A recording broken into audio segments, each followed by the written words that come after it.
My name is Mu-Chieh, and my full name is Mu-Chieh, but I also go by Mu. My family and I immigrated to the US from Taiwan in 1997 when I was only 7 years old.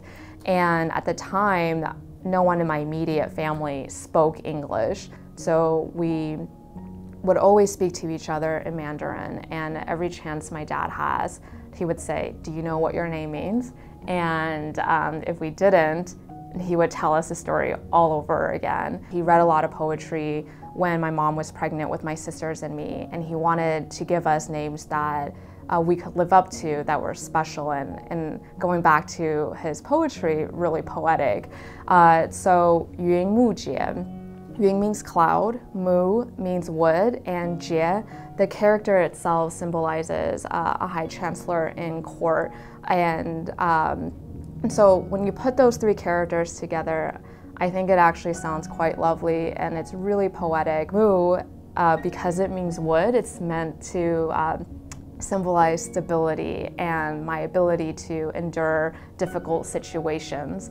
And so I think, I love how much meaning and thought went into my name. While I had this part where I really loved my name, being in America made me, and I feel like it's so embarrassing to say, but it made me a little bit ashamed of it because people really reduced it to just moo like a cow, and they never took the time to really learn the full beauty of it and the meaning behind it. When we were enrolling in school, I kept asking my mom what would my English name be, and she looked at me, I think she was so stunned and dumbfounded, and she looked at my dad, and they both turned to me and very simply said, "You already have a name."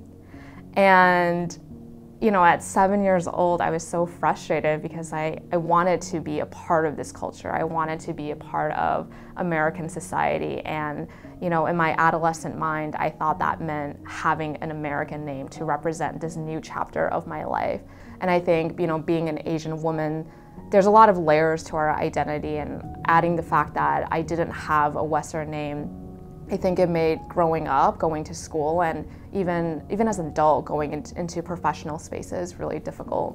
For me, reclaiming my name is a journey because so much of it has to do with ownership. I remember when I was in 5th grade at my graduation, and I remember the teacher shaking my hand saying, "I'm sorry I butchered your name."